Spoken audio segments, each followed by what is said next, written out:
Desire to live at peace with God and one another. Participate in prayer and communion online and in person today. Prepare your heart in one or two elements such as wine, juice, crackers, or bread. We welcome you now to set your heart and table for communion.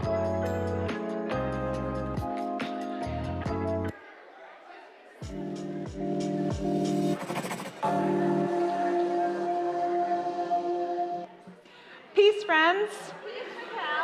My name is Mikkel White. I am the campus pastor here at our South Lansing campus.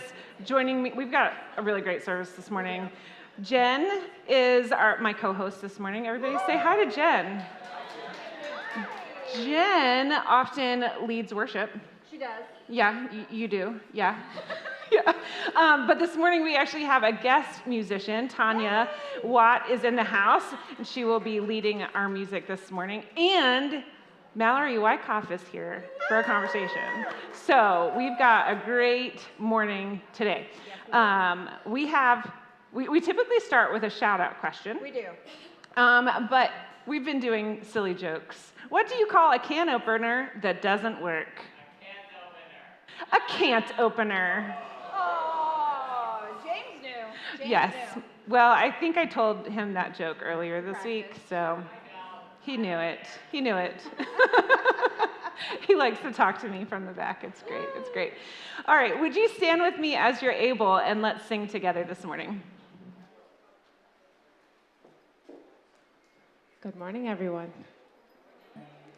So I'm sure that most of you probably know this one. It's an older one, but as I was thinking about what songs would be fitting for this series, it's really, really hard to find songs that I think do justice to exploring just all the different things that we're going to be talking about today. But I landed on How Great Is Our God as a good place to start, because great doesn't just mean like awesome and wonderful, but also like, how vast, how just, magnificent and huge. We can't even wrap our minds around how great our God is. So.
Beautiful singing this morning. Thank you.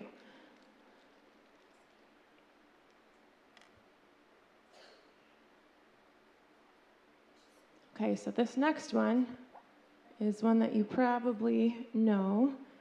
McCall says it's been a while since you've sang it, but if you listen to the radio, you've probably heard this one. What a beautiful name. You were the Word at the beginning, one with God, the Lord Most High. Your hidden glory in creation, now revealed in you, O Christ. What a beautiful name it is. What a beautiful name it is. The name of Jesus Christ, my King. What a beautiful name it is. Nothing compares to this. What a beautiful name it is. The name of Jesus. You didn't want heaven without us. So Jesus, you brought heaven down. My sin was great, your love was greater. What could separate us now? What a wonderful name it is. What a wonderful name it is. The name of Jesus Christ, my King. What a wonderful name it is. Nothing compares to this. What a wonderful name it is. The name of Jesus. What a wonderful name it is. The name of Jesus.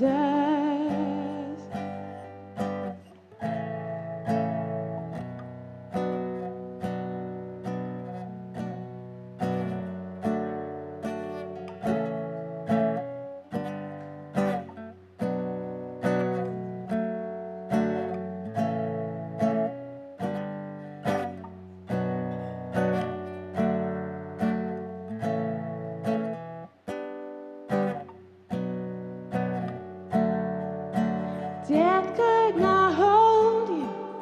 The veil tore before you. Silence the boast of sin and grave. The heavens are roaring the praise of your glory. For you are raised to life again. You have no rival. You have no equal. Now and forever, God, you reign. Yours is the kingdom. Yours is the glory. Yours is the name above all names. What a powerful name it is. What a powerful name it is. The name of Jesus Christ, my King. What a powerful name it is. Nothing can stand against. What a powerful name it is. The name of Jesus. What a powerful name it is. The name of Jesus. What a powerful name it is. The name of Jesus. Right, you may be seated. Thank you.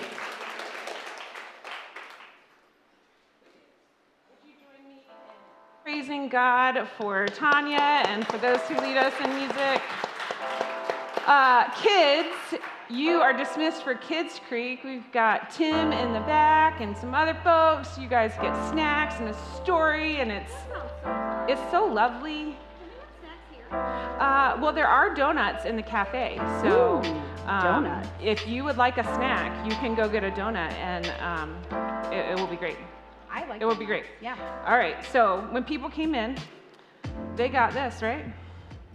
This little card, you can find it inside your bulletin. program. What do we call these things? Programs. And if you will take that out for us, wave it in the air so I know you found it. Thank you so much. Go ahead and fill this out for us. We're going to talk a little bit more about it later in the service, but start filling it out even if you've been here 100 times. Yes. Go ahead and fill this little bad boy out for us so we know that you're here and we can connect with you. It's a connection card. Yeah. There's another way we like to connect. Is there? Yes. How? We take selfies and then we post them to our social media with the hashtag SCCMI. This is a way of like kind of just letting your friend group know that if they're interested in a church, they have someone they can talk to about it. This week, we always have a selfie of the week. We do. And this week is special. Near and dear to my heart. Yes, Aaron Umstead and Nathan White are our selfies. Who's Nathan? Nathan is my husband. Oh, yeah. So I'm super excited about this particular selfie. It kind of benchmarked Erin joining us in worship last week on she stage. Sang last week with us. on stage. Didn't she? If you were here last week, did she not do an amazing job? She did an amazing job. It takes so much courage to get up here and sing. It does. It's wild. It's a lot. Yeah. I mean, you guys are really helpful because you're super engaged. Friendly and engaged, and you sing really loud, but it's a little scary to be up here sometimes. Yeah. So if you are selected to be our selfie of the week, you could get a Big B gift card in the mail. Now, just remember that we have to have your mailing address for that to happen. So make sure if we don't have that, it's there. This week, we are receiving communion together. Yay. So, I'm sorry. I got it.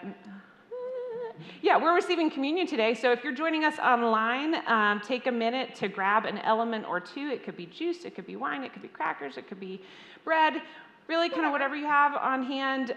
You don't need both elements, you can do one, and just get ready to join us in that. We have a really special week this week. I mentioned this morning that Mallory Wyckoff is in the house. We're going to have an opportunity to receive questions. She wrote the book, God Is, that we've been engaging with during this series. And so if you, we'll have a roving mic during the time, but if you would like to text your question, there's the number. It's 507-788-3642. Now remember, that's 507, not 517. Okay. Good point. Good point, because most people have 517 area code here. And that will be anonymous. It will come to my phone, and it will be anonymous, and we'll just see what we can do with the time we have. Sounds great. Yeah, so this morning, like I said, we have this conversation happening, and our message begins with this. What do you think of when you imagine God? It's past time to expand the ways we think about God through personal story, theology, spirituality, and social justice. We will explore feminine metaphors and untapped language for God. Some familiar, some less well-known, but all revelatory of a God who is more than we've been allowed to imagine. One thing is for sure, God is more.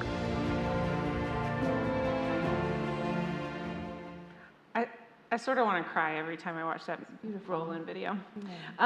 Let's begin with an introduction, Mallory. Would you tell us just a little bit about yourself, like how you grew up, where you are now, what you're doing?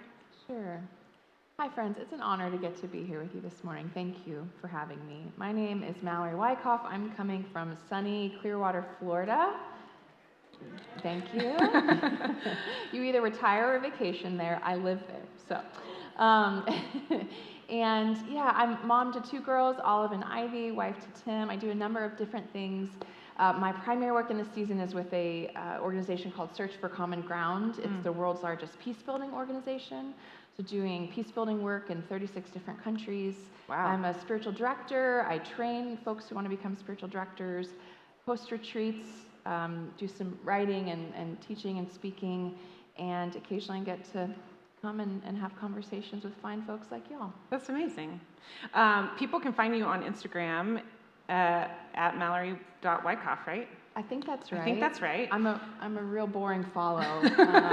Don't offer much, but yes, you can find me there. you can find me there. Yeah. So we saw each other most recently at the Post-Evangelical Collective gathering in Raleigh, North Carolina, but we actually met before that. This is at the one in Denver. That's the back of your head. That's my hair. I was like, I know we met. We sat at the same table. That's Carrie Laddiser's water bottle. She's a friend of ours, and yeah, anyways, so we met there in Denver through this organization. Had you engaged with any events with the Post-Evangelical Collective before that? Denver was the first. Denver was the first. And what kind of drew you to be part of that community? I had gotten an invitation to come and join and be part, so I wasn't quite sure what I was getting into when I did. And I was really grateful to find a group of folks who were trying to take seriously the ways they had been formed in faith, both in beautiful and meaningful ways, as well as those that have been harmful. Yeah.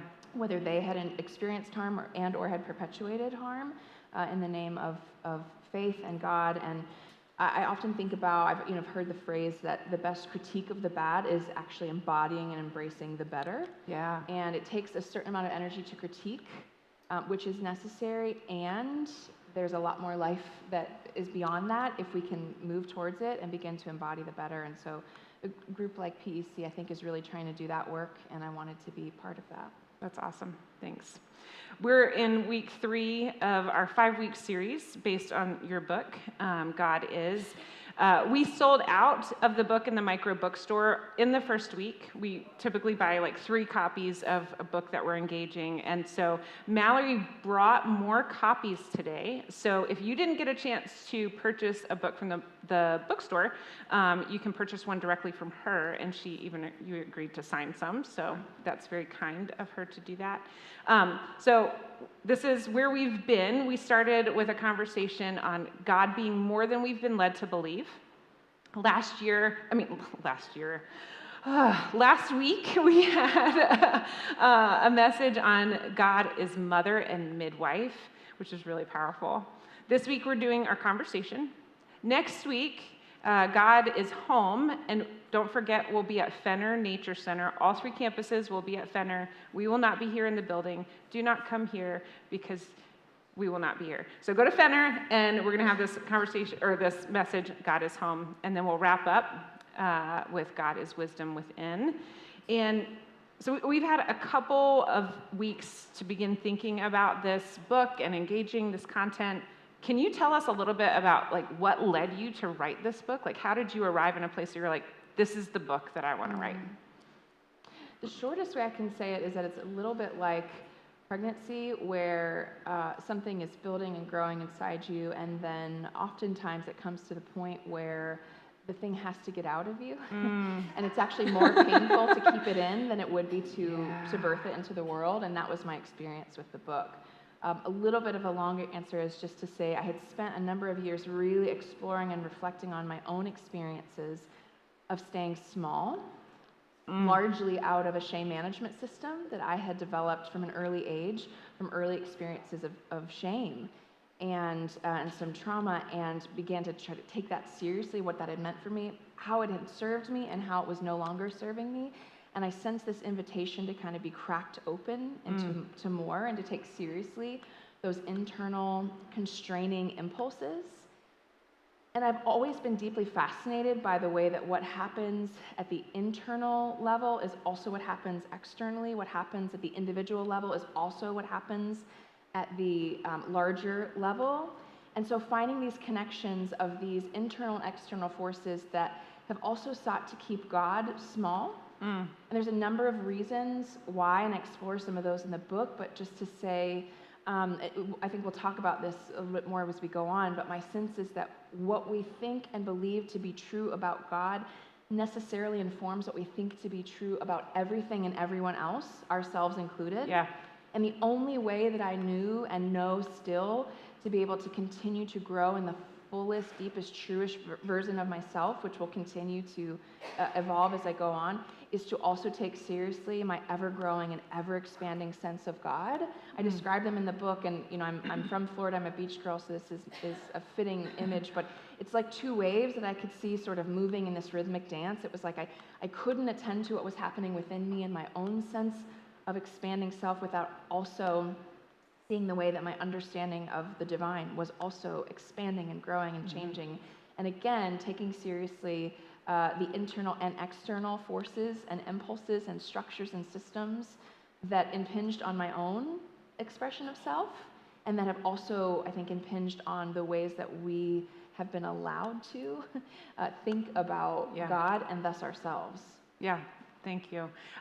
One of the things I love in your book, and also in just how you talk about this kind of journey, is like the ways that things served you until they didn't, and like being very tender and compassionate with former versions of Mallory, and also like recognizing that the ways that we've talked about God in the past are not bad, but they're limited, and like we can grow in that and like be compassionate about all of it. I really love that. Do you have like a soft spot for one image in the book, or like if you could tell people to just read one chapter, what would it be and why? Or is that like asking you to pick a favorite child? Right. To me, the images come like companions for a season, and so it feels much more seasonal, where I could say, in this particular season, here's the way that God is revealing God's self to me. Here's the image that is like a companion to me in whatever I'm experiencing. And so it's hard to say here would be a favorite chapter, certainly because of my own embodiment and the season I'm in with two young girls. The image of God as mother is a significant one for me. But I would say the last chapter before the epilogue is just God is with an ellipses. And I feel like everything in the book builds up to that, to say, in this book, I'm seeking to use particular language and engage particular metaphors that are distinctly feminine. And ultimately, the whole purpose is to say, God is more, God is beyond. We use these like a window frame through which to look and see and glimpse, and also the thing that we're seeking to glimpse is beyond that. And so the frame can be really helpful, or it could be really muddied and clouded and we can't see through it. And there's some ways that I think the ways that we've been taught to think about God certainly would be like clouding or muddying that window frame and the panes of glass. And so what I wanted to do in this book is to try to clear some of those away and begin to point to maybe some of the corners or the edges of that window frame that we are less familiar with, or we've not been allowed or permitted to even think of. And ultimately, as I said, the whole purpose of having that window frame is not to stare at the frame itself, it is to look through and to see what we're trying to gaze at and gaze at and glimpse. And I think that chapter is trying to do that. In that chapter, I offer a collection of metaphors or titles for God. So if I'm a collector of anything, it is names for God. If I hear something and I think that's a way of getting at what we mean when we say God. And so I've collected some of those in the book as a way of trying to offer to say, here's some of the kind of tokens I've picked up in my journey, and I want to hear yours.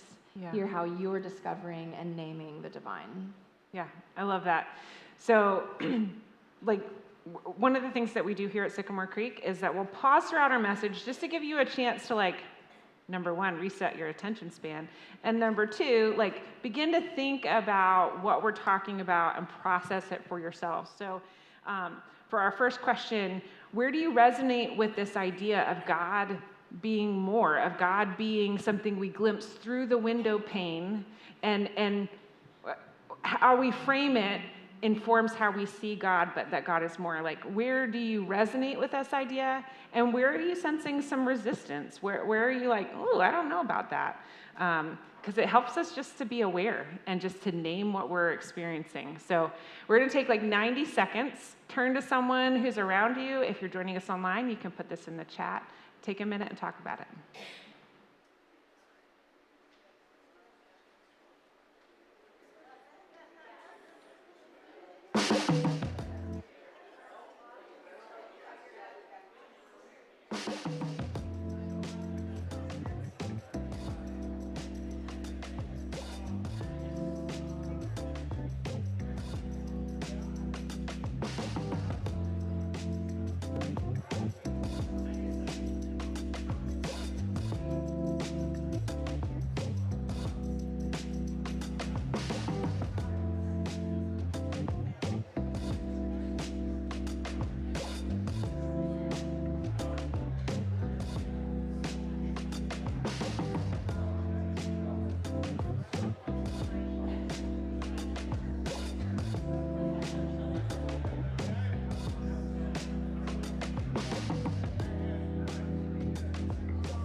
So I know that 90 seconds is really just enough to like dip your toe into the conversation.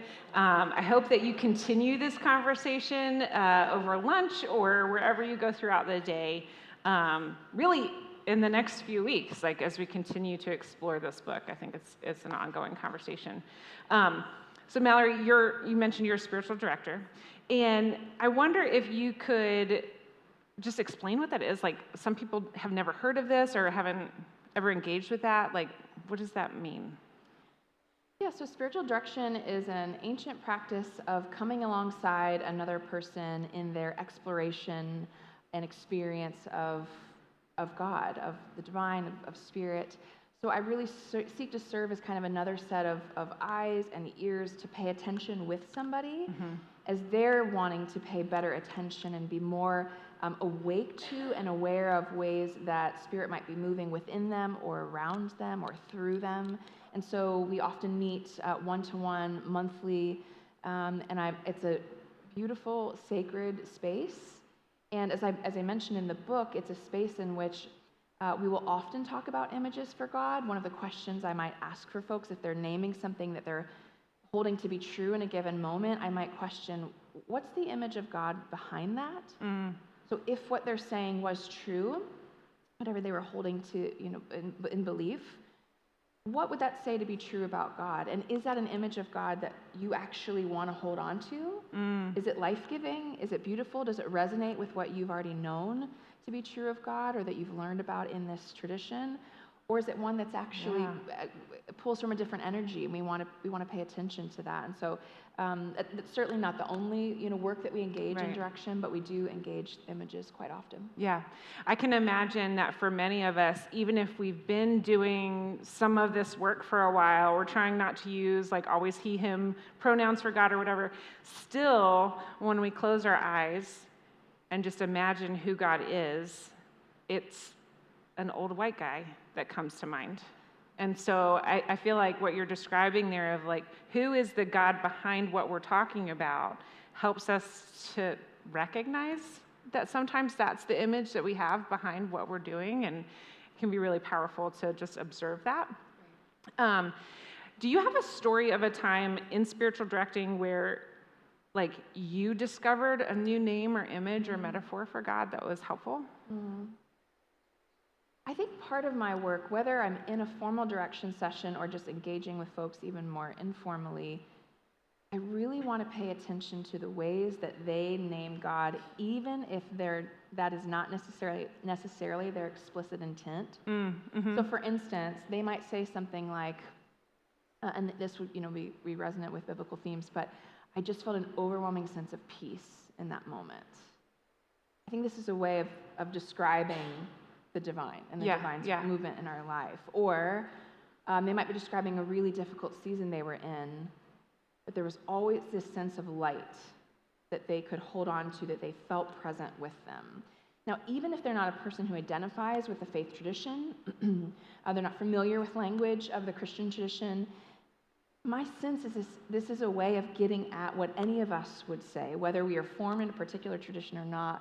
When we use this name God and the ultimate mystery we're trying to point to, when we invoke that name, these are ways, whether they reflect a particular embodiment, whether they reflect our humanity or not. It's something like light or wind, whatever it may be. I'm always trying to pay attention to what's that language that they're using, so that sometimes I can reflect that back to them, and at minimum, so that I can always be more awake to and aware of bigger experiences of God within me and around me. Very cool. There was a couple of images that you shared at the end of your book that I felt were really powerful to me. There was the colorblind glasses and the death of the acorn. I wondered if you would just be willing to share those images here and like connect them to this idea of who God is. Yeah. So if you've ever seen the series of internet videos where someone who has been colorblind is gifted with a set of specialized lenses that allow them to all of a sudden see colors. Who's seen those videos? Okay, Yeah. good number of you. I've seen it. They make me cry every time. Every time. Yeah. Every time. That is the right response. They are so emotional and beautiful. And so there's, I love them just for their own sake. And I've often thought when I think about this type of work of paying attention to our ever-expanding sense of God, that it is like putting on this pair of lenses, so that the person who is now accessing color, it is not that color did not exist before. It's not that tree was not green before. It already and always was. But their ability to access it has somehow now been opened up. Their ability to glimpse it, to experience it, has been expanded. And so for some people, and I think for a lot of us, if we begin to talk about new images or metaphors for the divine, it feels like you're asking me to swap out what I've always known for something else. And sometimes there are some things that we do need to, I think, interrogate and allow to kind of fall by the wayside because they're unhelpful or harmful. But largely what I think this is about is just entering into more. Yeah. Right? It's not to say that person's vision was bad or false or wrong somehow. It's just to say it was limited. And that now they've had an experience that's allowed them to access more that was already there. And that has been my experience of connecting with more and further images for God. Oh, there's more here. You've heard me use that language quite a bit, and that's how I think about it. The other image that one of them that I use in the book is this story of a kingdom of acorns that are kind of spending their lives working on making sure that they are the best acorns they can be. And so they have seminars about how to make sure your shell is the shiniest, and they want to be really evolved and thoughtful acorns, and they're doing their best work there to make sure that happens. And then one day, this knotted up, capless acorn comes along and points to the oak tree that they're all nestled under and says, "We are that." And the acorns are like, "Whoa, who's this guy? Who does he think he is? What is happening?" So most of them kind of don't give him much attention, but a few stick around and are like, "What do you mean?" And the acorn keeps saying, "We are that." And they're like, "How could we possibly be that? We're this little acorn." And they point, this is a huge, enormous oak tree. And the acorn says, "I'm not entirely sure, but I think it has something to do with going below the surface and cracking open the shell." There's much that can be drawn from this beautiful little tale, but part of what I think about is that there is a death at times required to our growth. Yeah. Whether it's about our own experiences of growing and our expanding sense of self, and or the ways that we're continuing to engage with the divine, that sometimes it can be painful. There can be a loss. Maybe there's a way that you knew to connect with or understand yourself or others or God that you really feel like it's time to release. It's no longer helping you. It's no longer serving you. It's no longer leading to your flourishing or to that of the world. And that can be painful. There can be a loss in that. Or ways for yourself, if you come to develop a sense of identity in the world, a way to interface, a way to survive, perhaps it's worked for you for a while, it's served, and maybe you've come to the point where it no longer is serving you. There can be a painful loss in there. And I think it's worth it so often to be willing to crack open that shell and to experience how much more is possible within that space. Again, whether it's how you engage yourself or engage God, and to me, those two are always intimately connected.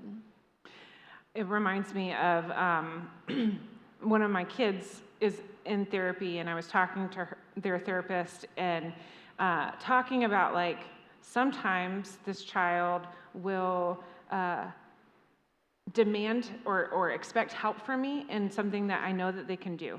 And I feel frustrated, like, I know you can do that. And the therapist told me, she said, it's comfortable for that child to want your help, and it's scary to grow. And so that child is depending on me, is looking to me to, like, preserve that place of development, even as I'm trying to help that child grow past that. And I feel like that's kind of what you're describing and what we experience in the death of the acorn, where, like, relating to God in this one way is comfortable and it's what we've known, And so even if we have the ability to go past that, we don't want to sometimes. And so like maybe as our community, we're encouraging each other to like take that step and do that thing in the same way that me and my child's therapist are encouraging, that child to do that thing. So let's pause here for another chat question. Where does this conversation feel like putting on new glasses? Feel like you're seeing color for the first time? And where might it feel like an acorn's death, like being cracked open and maybe there's some pain there? Take a minute, turn to someone who's around you. If you're joining us online, then put it on the chat. Let's take a minute and talk about it.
All right.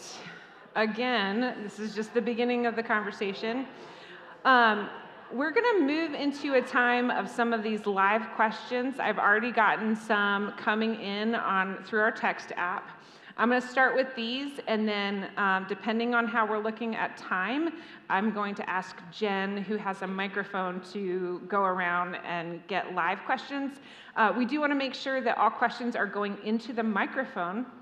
I don't know if I mentioned this, but actually Eastwood is joining us today, live streaming here, so that's awesome. Everybody say, hi, Eastwood. And so they won't be able to hear, if you just are talking to me. You'll have to talk into the microphone. And they're going to submit questions too through this. So, first question, this person is deeply moved to hear validation of God as mother. But holding tension with the binary nature of mother versus father. So how do we wrestle with God outside the binary, like a trans or non-binary God who contains multitudes, just like us? Yeah, it's a great question. So in, I think, chapter 4, where I write God is and is not, I want to lean into some of these types of questions to say that even my writing a book about God is necessarily limited. I am a socially located human being. There are particular things about my experience, about my embodiment, that both help me access who God is and also maybe eclipse some of those things. Or I just don't simply, because of my limitedness as a human being, don't have as great of access to other ways of understanding the divine. And so my point in this book is not to say we've only known, or largely known, God through masculine language and imagery and metaphors. That is wrong. The option is for them to be feminine. My point is to say, here are ways that through feminine imagery and language and metaphors that connect with my own experience and embodiment in beautiful and profound ways that this singular and limited set of metaphors never have. And I've had to spend a lifetime of translating these to begin to access how I can somehow be part of the divine life or the community of faith, which is really painful and exhausting work. So hard. It is. And so I want to say, okay, here's another set of metaphors that have been really life-giving and beautiful for me and true, and that are also in and of themselves limited. I'm not the person, I think, to write a book about a trans God. But I hope someone does, and there are some great resources to read along those lines. I use the image at the end of the book, and this comes from, I've heard it through Richard Rohr, but I think it comes from traditions beyond him. But all of this work is like fingers pointing at the moon. Anytime we say anything about God, whether it is a gendered metaphor or not, whatever we say about God is ultimately not God. We are like fingers pointing at the moon. The finger is not the moon, but the finger is the thing that stretches out to say, I think I see this. I think I glimpsed that. I think this is true about what I'm seeing and sensing and experiencing. And what I want to say is that we need as many voices as possible gathered under that light to be able to point and say, here's what I see. And then be close enough to each other to listen to when someone else says, here's what I'm getting. Here's what I'm glimpsing. And we can do that together in community, in expressions of all of our diversity, because ultimately that is what more fully expresses the divine, which is inherently diverse, right? And so I'm much more interested in moving towards that, but we can't move towards that, I think, immediately. We have the particulars. We have language. There's no way to talk about God without language, without expression of some sort. And I have a whole chapter called God as Communicator, in which I try to describe my gratitude for the ways that God enters into the limitedness and the finitude and the imprecision and imperfection of human communication, and is still willing to dwell in and inhabit there so that we can have some access to being able to understand. All the while knowing we'll miss it. We won't get it fully. We can't. That option doesn't exist, and yet may we never stop trying. So I think this relates to this next question that's like, the overall idea that God is more is very compelling. At the same time, I wonder if the pendulum could swing too far in the other direction, the other way too, so that the image of God becomes too individualistic and not communal enough as a shared understanding. But what you're describing is that we're as individuals pointing and then still part of this community, helping each other recognize that. Yes, right. So we have to take seriously our experiences, right? It's all we have. We come from our own embodiment, our own stories, our own life, draw from that, and recognize that that is limited. And so we gather together in spaces like this, in rituals and practices and traditions and faith stories, so that we can continue to access more together. And it is both. We want to take seriously our own individual experiences and expressions, and do that so in a community that can help move us beyond the particularities of that. Yeah. So this question is more about writing. We actually have a number of authors in our congregation, both here and at our other campuses. And so before you wrote your first book, did you journal before that? Like, what are some things you do or practice to clear your mind, heart, and soul in order to write honestly? I do journal quite often. I am not a daily journaler because that feels like way too much pressure. But there are times where I feel like I have to get this out of me, and therefore I will journal. As I mentioned, one of my practices is to collect names for God, and so I just have an app open on my phone. Most everything is pen and paper for me, but that's one I just collect so that wherever I am, I can be paying attention to those names. If I hear, I read, I see something, I'll make note of that. So that was a practice as well. And then one of my practices, whenever I'm trying to create something, whether it's writing or I'm presenting something or whatever it may be, I sense that this thing wants to become something. So literally, I was running on the beach one day. I had already been thinking through this book, and I knew I was going to, bring it into fruition. But as weird as it sounds, I feel like I was running, and I caught the name for the book, and I had a clear sense of the format. It was just there. I sense that this book wanted to become something. And so whatever you're creating, whether it's you're throwing pottery on a wheel or you are delivering a speech or whatever it may be, I just sense that we're co-creating both with God and with the thing that we're giving expression to. And so I will take time to ask it, what do you want to be? And I try to listen and take that really seriously and make note of that, because I'm partnering with this thing. Yeah. And so I can tell you that was really helpful for a couple chapters that I was particularly wrestling with, or I had some concerns about how is this going to be perceived, and is this mine to write? And I had so many different questions that I was wrestling with. So I thought, okay, I'm just going to connect with this book. I'm going to connect with this chapter and ask it, what does it want to be? Pay attention to that, and then go back after I write the thing and go, oh, yeah, that's exactly what this became. Yeah. That's a much more grounding experience than for me to be going, how do you perceive it, right? Did I do a good enough job? Yeah. I'm just not interested in that energy anymore. I lived there for far too long, and so I feel much different if I can start with, what am I sensing that's seeking expression through me, and how does this thing itself that I'm creating, the book, the clay piece, whatever it may be, what is it wanting to become, and to partner there and to seek to take that seriously. I love that. Someone asked if you could talk a little bit more about having compassion for our earlier selves who likely caused hurt by sharing our limited view of God's plan with others. Like, for those of us who, especially were formed by some other traditions that we sense like we caused harm, how do we engage that? Yeah. So this would be an example, I think, where an image of God can be such a companion. It's a lot harder for me to extend grace to myself and to be compassionate with myself. But when my 4-year-old is struggling to not suck her thumb anymore because she knows as we've explained, it's starting to affect her teeth, and we've got to begin working away from this pattern for her, and yet this brought her comfort. Right? This was an adaptive practice for her. Of course, it makes sense that she wants to retain this thing, and also now it's starting to work against her and become problematic. There's nothing in me that's like, Ivy, get it together. What is wrong with you? Nothing. Yeah. I'm not a perfect mom, and I certainly have my moments. But this is one where I can access nothing but compassion and say, of course, this makes sense, that this is something that brings you a sense of comfort or security. Yeah, I'm with you in that. And now how do we move forward into different ways? I sense that that's the same invitation being extended to me when I image Mother, who says, I see you here. Yeah. Oh, that old pattern that used to be so significant for you and so default for you, oh, it's coming back up in this moment, isn't it? Yep, that makes sense.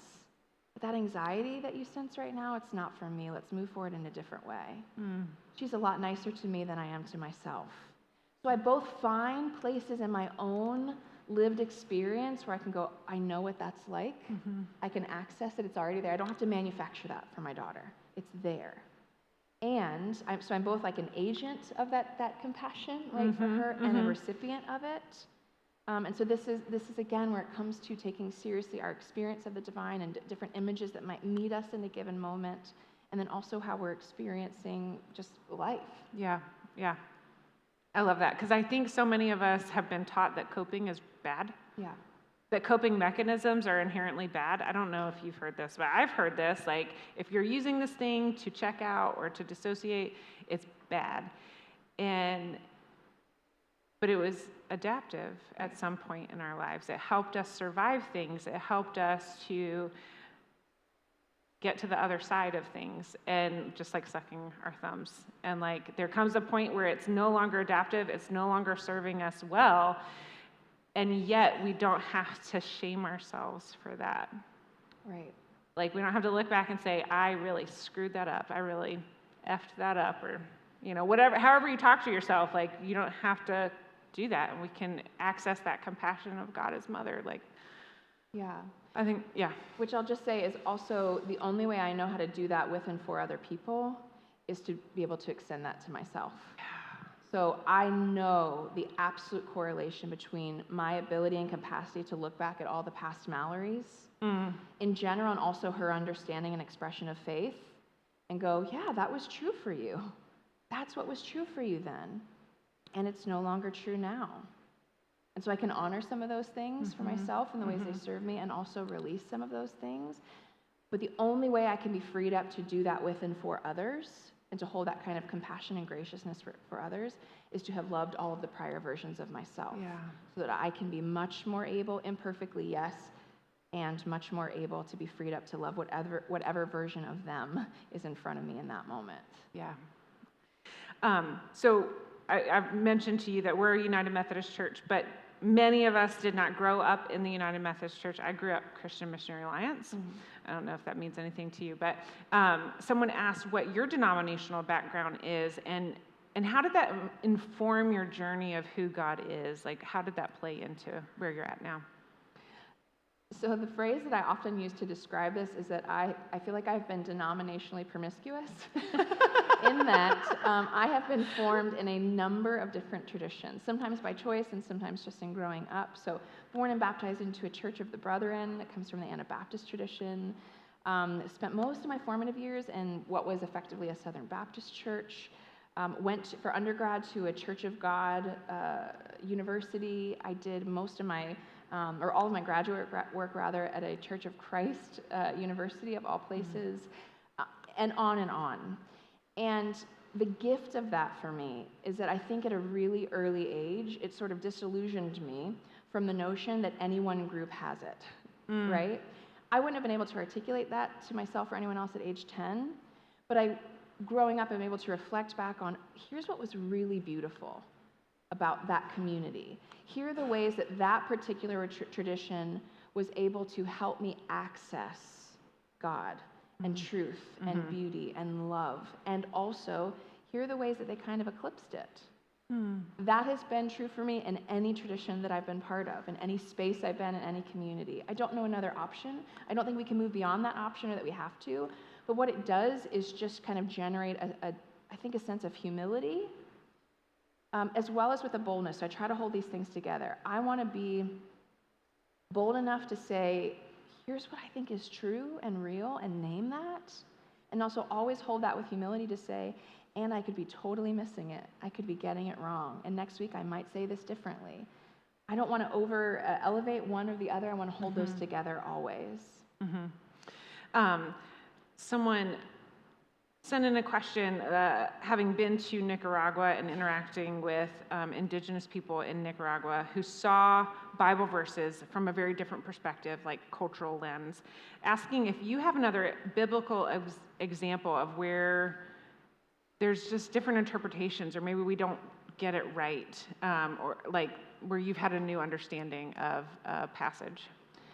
So one of the examples I share in the book, and I heard this from Barbara Brown Taylor, of a priest who was visiting with a particular, I think the community was in fact in Nicaragua in an area called Silentiname, that was a largely impoverished kind of fishing and farming community.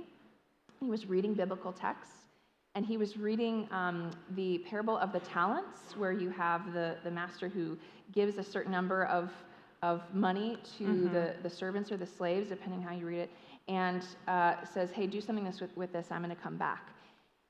In the traditions that I've been formed, and certainly within the West, the United States, and certainly under capitalist systems, the way I've always been taught to engage that text is that the servants who brought the greatest return on the money, that they're the ones who are praised. So when the master says to them, like, oh, well done, then they're the heroes. And then the last one who wastes the talents, right, whether it's literal or figurative, like that's the one that we reject and don't want to be like. In this community, who's in Nicaragua, who is directly experiencing the impact of larger corporations who are coming in with land grabs and disrupting their practices, destroying sacred lands and so forth, for them, it's the one who takes the money and buries it in the ground where it can't do any more harm, who's the hero. Where it can't do any more harm. Where they say, I refuse to play by this system. I'm not part of it anymore. I know what this master is like, so I'm going to bury this in the ground so it can't harm anyone else. Wow. That's who's the hero in their story. Now, I'm less interested in saying who's got it right or wrong. There's room for that discussion. My point is to say, at minimum, we have to recognize the way that where we are located and how we are located and the ways we've been formed, just like we've been saying all along, it's going to give us access to some truth, and it's going to also eclipse that truth. Yeah. So we're always the fingers pointing at the moon saying, here's what I see, and listening, what is someone else seeing? Yeah. I love that. I think we're close to wrapping up this part of it. Is there anything else that's like on your mind that you just want to say? I think just thank you. It's been lovely to be with you all, to have this conversation. I'm honored that you're engaging the book through the series. Thanks. Thank you for Grateful to be joining here. us. So let's have one more chat question. Is there an image or name for God that's particularly meaningful to you in this season that you're in? Like, we know that the images, the panes of glass that we're looking through, they're going to change, and what's meaningful at one point in our lives might not be meaningful later. And what's resonating with you? Where are you like, that's the God that's comforting me right now? So turn to someone, or if you're joining us online, put it in the chat, and just take a minute to talk about it.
We are going to move now into a time of receiving communion together.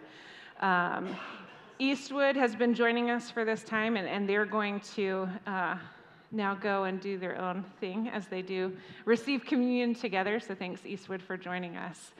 I'm so thankful for these new expanding ideas of who God is. God, as creator, created the world for us to be in relationship with the divine, for us to have this kind of interaction, this back and forth with God. And humanity has not always been present to that, has not always been responsive to that. And so God continues to reach out to us, first through creating a people to stay in relationship with them, and then giving them guidelines and like rules to follow that would give them all capacity to flourish. And still, humanity did not stay present to that, did not stay in relationship with God in that way. And so God continued to reach out, sending people, sending prophets to earth to continue to call us back to that relationship with God. And still, humanity did not stay present to that, did not stay in relationship with God.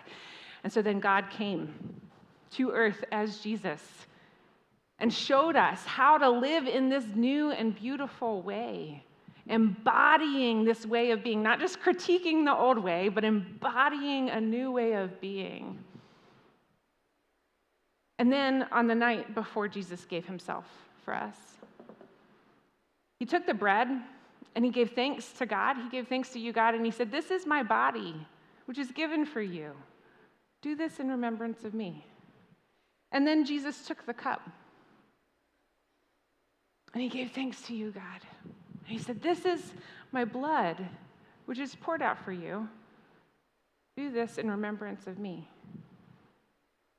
And so, God, we ask that you would send your Spirit on these elements. May they be for us the body and the blood of Christ.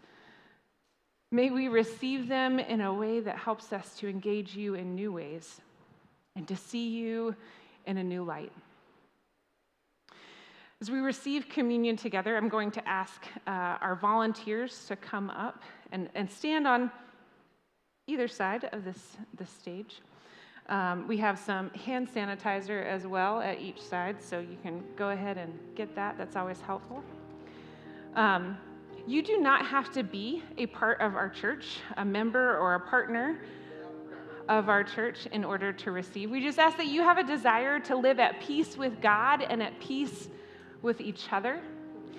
We do have gluten-free elements and self-contained elements, although I just remembered that I forgot to get them from the kitchen. So if you need them, Nathan is going to run down and get them for us. Thank you, Nathan. Because we want everyone to be able to receive together. So when you approach, we're going to have one person holding the bread and one person holding the cup. And you're going to approach the person with the bread and give them your name. And then they're going to tear off a piece and put it in your hands, and they're going to say, Bill, the body of Christ given for you, or whatever your name is. And then you can dip that piece of bread in the cup, and they're going to say, Mickey, the blood of Christ given for you. So you'll dip your bread in the cup, and then you can receive it as you return to your seat. I think that's all the things that I'm supposed to say. The table is set. Come and receive.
Would you join me in saying the prayer that the Lord taught his disciples?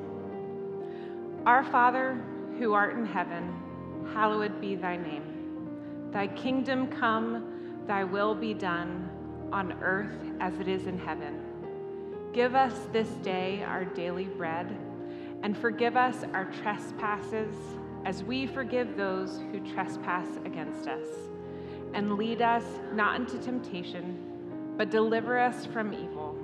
For thine is the kingdom and the power and the glory forever and ever. Amen. We would love to connect with you here at Sycamore Creek. We have lots of ways that we can connect with you this week and even into the summer.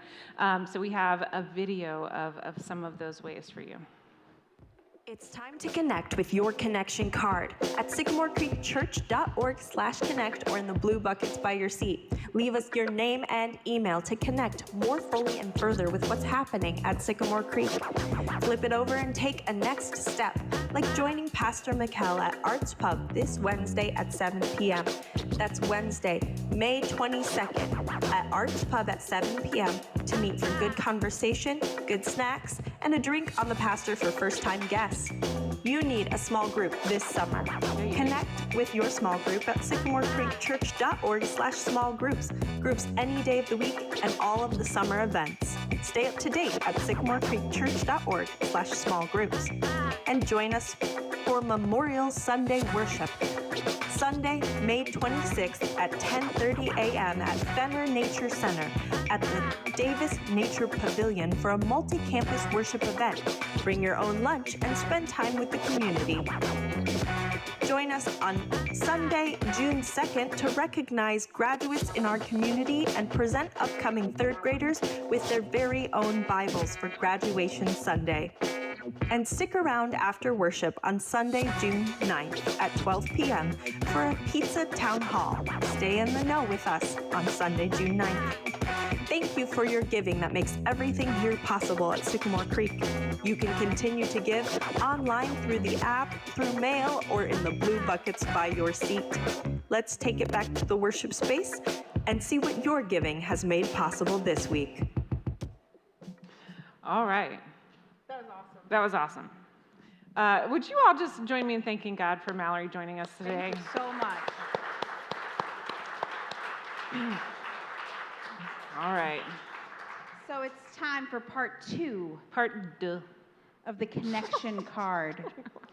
If you take that out and you fill out the front, that's fantastic. Even better, flip that bad boy over and check out what's on the back. We have some next steps for you. Yeah, we do. What kind of fun things can we do on the back here? Well, you can decide that you're going to join me at the pub on Wednesday. If it's your first time at a pub event with me, I will buy you a drink.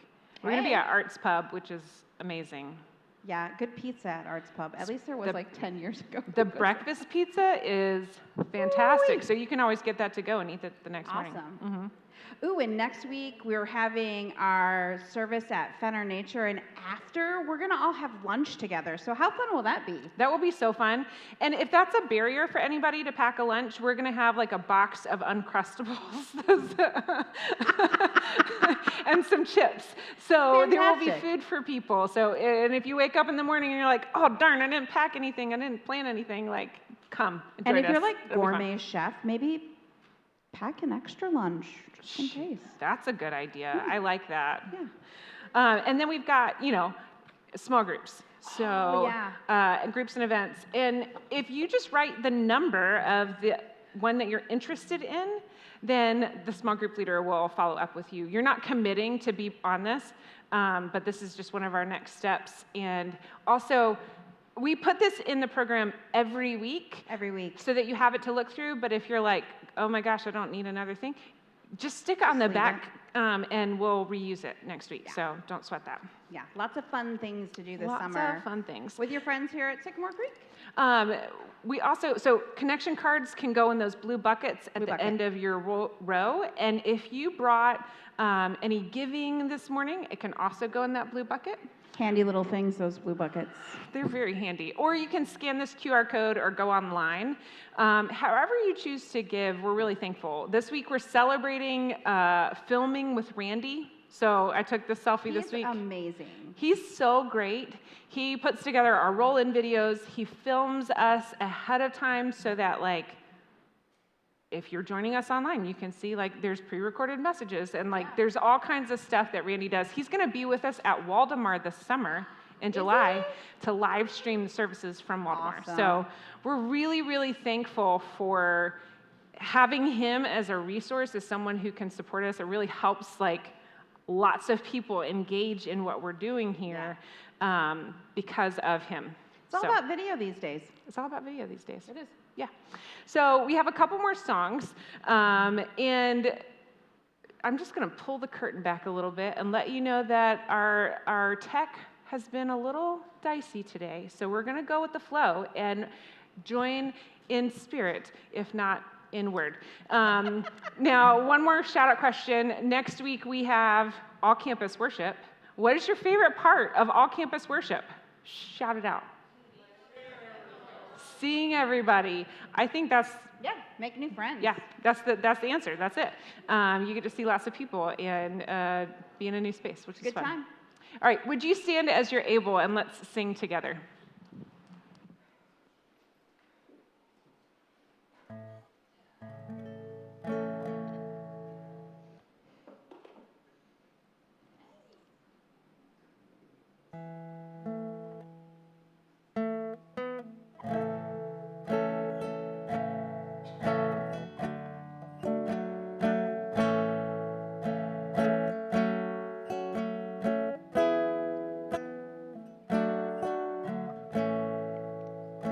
The king of my heart be the mountain where I run, the fountain I drink from. Oh, he is my song.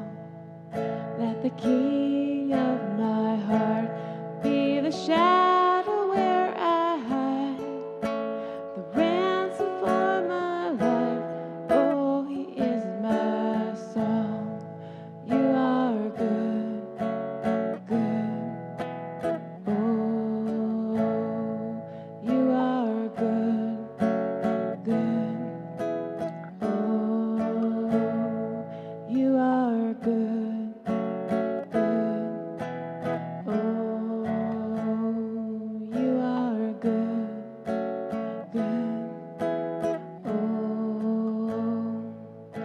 The king of my heart be the wind inside my sails, the anchor in the waves. Oh, he is my song. Let the king of my heart be the fire inside my veins, the echo of my days. Oh, he is my song. You are good.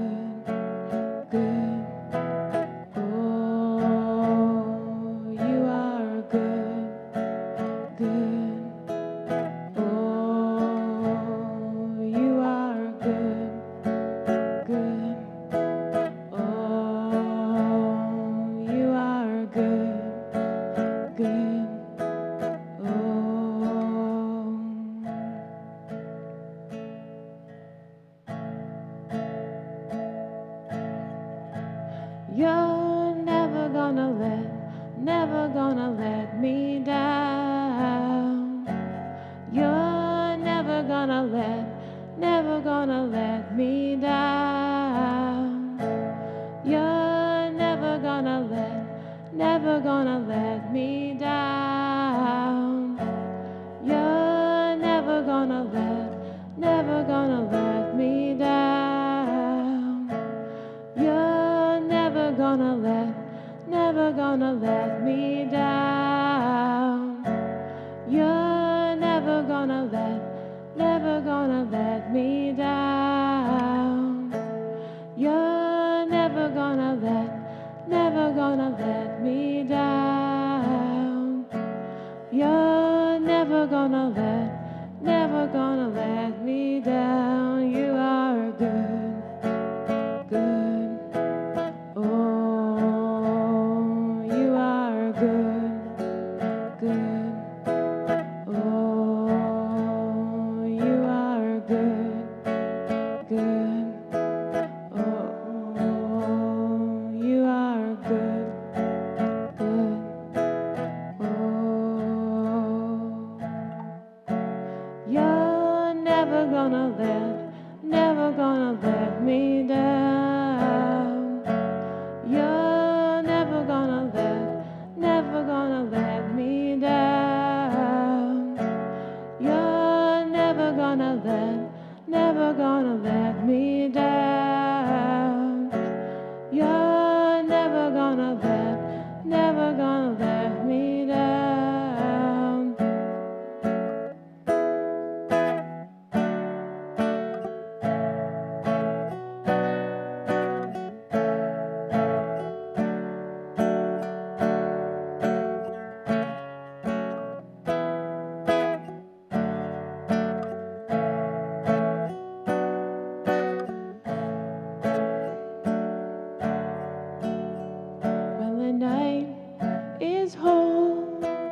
All right, this last one, I'm not sure if you'll know, but maybe those of you who were around a few decades ago might know it.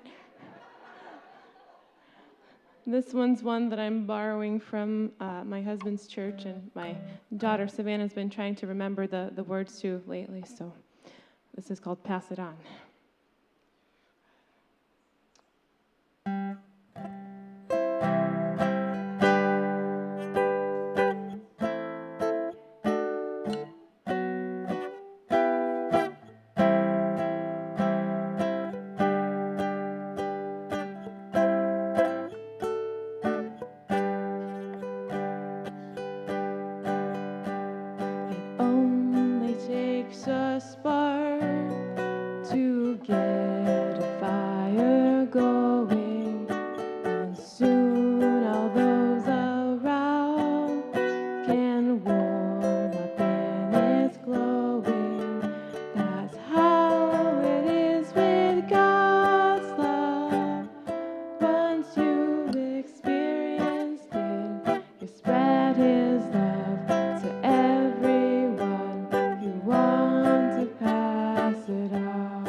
Thank you so much for joining us this morning. I hope that you'll come back next week, but not here. We're going to be at Fenner. We're going to talk about God is home.